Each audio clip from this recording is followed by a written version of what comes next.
Why does a bus have 50 seats? And why does a Lamborghini have only 2? Because there are only a few successful people in this world that when they put their mind to something and they focus on something, that thing ends up resulting in their beautiful life. Or did you also consider the fact that a Lamborghini, like most two-door vehicles, aren't built to sit 50 people? Like, it's quite literally not a public form of transportation. But hey, I'm gonna let you cook though. Common sense might not be a thing you're familiar with. So don't ride the bus because that's for a lot of people. Ride the Lamborghini because that's only for a few people. Oh my goodness, guys, who could have thought of that? If we wanted to be successful, all we had to do was just not ride the bus. Let's just find a Lamborghini and start riding in one. Doesn't matter how we get it. Like, brother, you have a lot more to be worried about. You need to worry about investing in better makeup because you're over here looking like a literal clown. I'm not gonna lie, a big guilty pleasure of mine is going on the internet to find these podcast influencers who dedicate themselves every day to record themselves giving the worst personal advice in human history. As we all know, there's been an increase in the inclination to just buy up podcast equipment and just sit up on camera to talk about the most pointless things known to man, with no application or common sense in any of these topics. And believe me when I tell you that these are the most diabolical takes that you can hear from anywhere. And on one hand, I really can't pose a blame on them because what other time period can you make crazy amounts of money by dropping the worst takes known to man in a society that would accept it with open arms? And I'm not even exaggerating when I say this. Just look at some of our appointed officials in the federal government. And I was at the bottom of my class.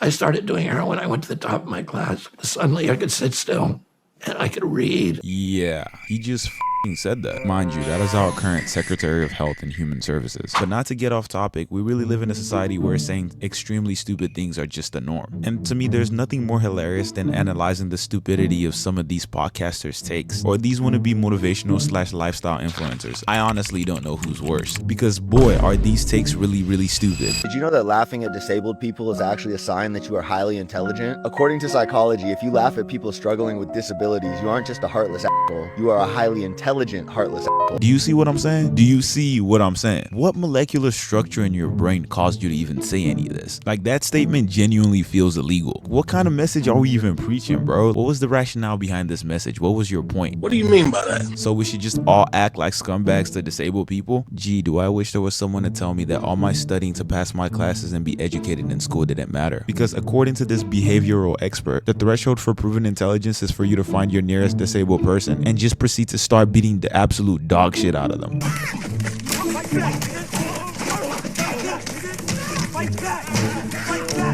But all jokes aside, how much of an idiot can you really be? And I would say this is the worst example we're yet to see, but there's a video of a guy on social media who's actively promoting what in my definition is to be poison for his followers. What are you drinking, by the way? This is hydrogen water. So what I did was I took your regular water, your regular shit LA water, and I put it in this bottle and I turned it on, and in 10 minutes later, it tells me I'm ready. So this water has been condensed with hydrogen. So now what it's gonna do when I drink this 10 ounces, it's gonna just like permeate every cell in my body at about 1,000x what regular water would. But what Professor Dumbass over here is failing to tell you in a desperate attempt to push a sales pitch is that drinking water that is condensed in hydrogen by 1,000% will actually kill you. Just about anybody who paid attention in their 7th grade science class can understand and call out this guy, because you can obviously tell that this rocks for brains of a human being does not understand the scientific structure of water itself. If you added hydrogen to H2O, that would make it H3O, which is no longer water. And I don't really know of any normal people lining up to drink hydronium ion, because that stuff would literally fry your insides out. And this guy's talking about 1,000x hydrogen. And you know such an idiot doesn't even know what he's talking about when he starts throwing words like permeate around. It's gonna just like permeate every cell in my body at about 1,000x. My brother, the word permeate doesn't even mean much in this context, as it means nothing we don't already know. The word permeate just simply means to spread throughout. Using that word as part of your explanation when it really doesn't give me an insight on how this water is supposed to be better than regular water would just make it a redundant use of wording. Except you're really trying to explain to me how it'll kill me 1,000 times faster the moment I drink it. At the end of the day, we all know that your water is no different from any other water, bro. And even if you were to lie, my guy, the science is just so bad. You're describing H3O. That is literal acid. I mean, if you're able to screw up basic science this bad, I'd rather have you stick to selling your get-rich course scams. At this point in the video, you're probably starting to see my point. You're starting to see why not everybody deserves a public platform to voice out their own opinions. But I don't think there's anything that can prepare you for this particular take, as it is probably one of the worst takes I've ever heard in my life. This will make you sick to your stomach. A guy sleeps with a 15-year-old girl. Terrible, right? Rewind 200 years. 40-year-old guy sleeps with a 15-year-old girl. 100% normal, right? How is it trauma now and not trauma then? So if it's traumatic in one instance and not traumatic in another, then it means that we can basically change the cultural narrative that we're ascribing to our context and make it not traumatic, which means it didn't matter. Which means the only thing that matters is that you chose to make it meaningful. Bro, you need to be put in the back of a cop car and then transported straight to prison immediately. No negotiation in your case, bro. Give him 30 years without parole. And perhaps what pisses me off the most about these types of people is the effort that it takes for them to try and frame something that they know is obviously wrong into like some kind of intellectual argument. Like we really don't know what you're about or what you're trying to say. Because rewinding 200 years as the main core of your argument is a dead giveaway that you're just a weirdo, bro. Rewind 200 years. 40-year-old guy sleeps with a 15-year-old girl.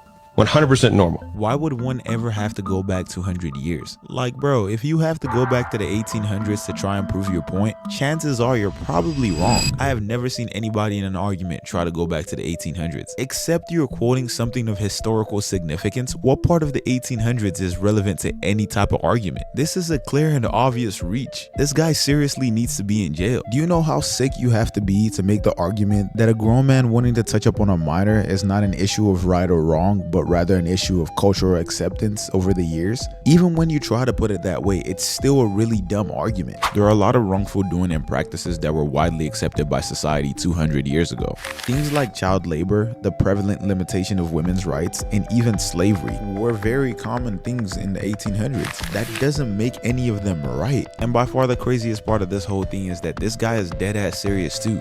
Get this man off the streets today. To be completely and brutally honest, I gotta say this is one of the major side effects of the internet and social media. There are provisions that make it really easy for anybody to start their own platform. And unfortunately, there are a lot of abnormal people who have platforms to share abnormal thoughts. And I don't think I need to emphasize the detrimental impacts of these messages on these platforms. Did you know that laughing at disabled people is actually a sign that you are highly intelligent? Like, there's probably some clueless 14-year-old out there who thinks being mean to disabled people makes them more intelligent. And to me, that is just outright crazy, man. I guess this is just a reminder that not everybody's opinion needs to be voiced, and some of y'all definitely need to be in jail. Anyways, please leave a like on the video if you enjoyed. I'd love to hear your opinions about this down in the comments below, and please do leave a sub if you'd like more videos like this from me.